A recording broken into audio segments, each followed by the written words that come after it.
Boxing is truly the theater of the unknown. Once again, we have an upset in the pugilistic sport better known as professional boxing. Caleb Plant loses. Resendiz dominated Plant. No mistake about it. It was a lopsided fight. I don't even think Caleb Plant knew what the heck was going on because everybody was talking about Armando power, but not his boxing ability. And he outboxed Plant. He was the legit better fighter tonight. And once again, two main cards in a row dropped the ball on future fights. That's the problem when you negotiate in public. And just so y'all know which ones I'm talking about the rematch between Devin the Dream Haney and Ryan Garcia. Devin Haney won in an unpleasant to the boxing fans fashion, and Ryan Garcia just got beat up and took a L. And today, here we go again. It was supposed to be a setup for a fight between Jamal Charlo and Caleb Plant later on in the year. Both fights was announced. Both plans has crumbled. And I wonder why nobody is talking about this. And everybody who watches the sport knows about this. But I believe the level of inactivity these fighters in this generation proceeds to go through with has a lot to do with these lackluster performances. Not saying the underdogs are never supposed to win, but if you only fight, you're supposed to be an elite fighter, but if you only fight one time a year or once every other year, or you ain't fighting 3 to 4 years, only have one fight in 4 years, we as fans should not look at the names because there's no way that they can stay at a high level with only being active one time a year. It's a reason why Gervonta Tank Davis is in the position he in. He would give you 2 to 3 fights a year. He stays active. I mean, look at Caleb Plant. He had one fight against David Benavidez 2023. He only fought one time that year. One fight last year against Trevor McCumbee. And if this pattern continues, we won't see him the rest of the year after this loss to Armando Resendiz. And congratulations to him. He took the title. And of course, you know, boxing, when it comes to the decision, if nobody get knocked out, and you leave it up to the judges, of course, things don't go the way you think they should. There's no way this should have been a split decision. There's no way no judge should have had Caleb Plant winning 115 to 113. It should have been a unanimous. I'm glad they got the call right, but it should have been a unanimous decision.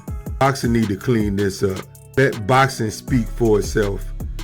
Let boxing, the performance of the fighters and not the names, carry the sport.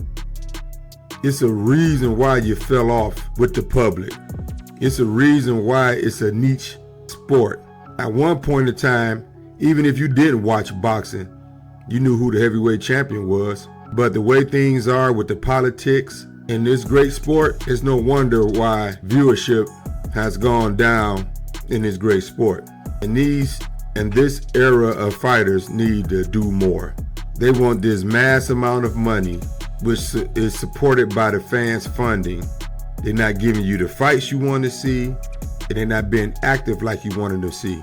Nobody's saying fight 5 or 6 times a year, but we only get to see the fighters we want one time against more than likely an opponent that you don't even care for him to see.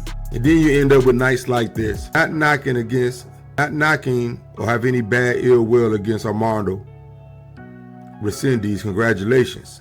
You did what you came to do. You went through camp and you put on a heck of a performance tonight and put yourself in a prime position to have a good future going forward. But we need to stop supporting this nonsense of fighting of our fighters only being displayed because they feel like either it's not even about the opponent, it's about the money being right.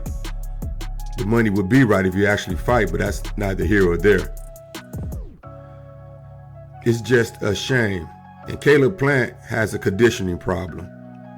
We saw him fade out against Canelo, and that's what this fight actually looked like. he ran out of steam. And the way he was clinching, dude was hugging like he was in the dance floor trying to get a dance with every lady that he saw. The ref didn't warn him one time, so I really won't blame him because in his mind, it was all good. But his conditioning is not there.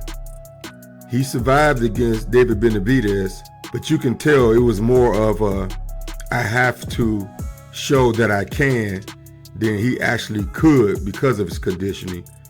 Because there was a few times during that fight with David Benavidez that you could have agreed if the corner wanted to throw in the towel.